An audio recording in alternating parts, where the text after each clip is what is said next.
നമസ്കാരം. കൺസൾട്ടേഷന് വരുന്ന പല അമ്മമാരും ചോദിക്കുന്നൊരു ചോദ്യമുണ്ട്. 6 മാസം പ്രായം കഴിഞ്ഞു, എൻ്റെ കുഞ്ഞിന് എന്ത് ഭക്ഷണം കൊടുക്കാം? മാത്രമല്ല, ഏത്തക്കാപ്പൊടി കൊടുക്കാമോ, കൂവരവ് കൊടുക്കാമോ? ട്രഡീഷണലായിട്ട് നമ്മൾ കൊടുത്തുകൊണ്ടിരിക്കുന്ന സാധനങ്ങളാണ് ഇതൊക്കെ. അതോ നമ്മൾ കമ്പനികൾ ഉണ്ടാക്കുന്ന ഭക്ഷണമാണോ കൊടുക്കേണ്ടത്? ഒരു കാര്യം മനസ്സിലാക്കുക, ഏറ്റവും നല്ലത് എന്ന് പറയുന്നത് അമ്മയുടെ മുലപ്പാൽ. അത് കഴിഞ്ഞാൽ നമ്മൾ കഴിക്കുന്ന എല്ലാ കുഞ്ഞിന് കൊടുക്കാം. 2 സാധനങ്ങൾ മാത്രം. ഒന്ന്, ഒരു താമസം വരുത്തണം. അതായത് മൃഗത്തിൻ്റെ പാൽ 1 വയസ്സ് കഴിയണം, ഷെൽഫിഷ് എന്നുള്ളത് 3 വയസ്സ് കഴിയണം. ബാക്കി വീട്ടിലുണ്ടാക്കുന്നതും നമ്മൾ കഴിക്കുന്ന എല്ലാം കൊടുക്കാം.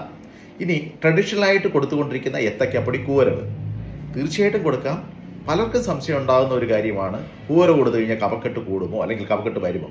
ഒരു കാരണവശാലും അങ്ങനെ ഫുഡും കഫക്കെട്ടും ആയിട്ടൊരു റിലേഷൻ ഇല്ല. അലർജി ഉണ്ടെങ്കിൽ മാത്രമേ നമ്മൾ പലതും ചിന്തിക്കേണ്ട കാര്യമുള്ളൂ. അതുകൊണ്ട് എല്ലാ ഫുഡും കൊടുക്കാം. എല്ലാ ഫുഡും കുട്ടികൾക്ക് നല്ലതാണ്. ഈ അറിവ് എല്ലാവർക്കും പകർന്നു കൊടുക്കാം. നന്ദി.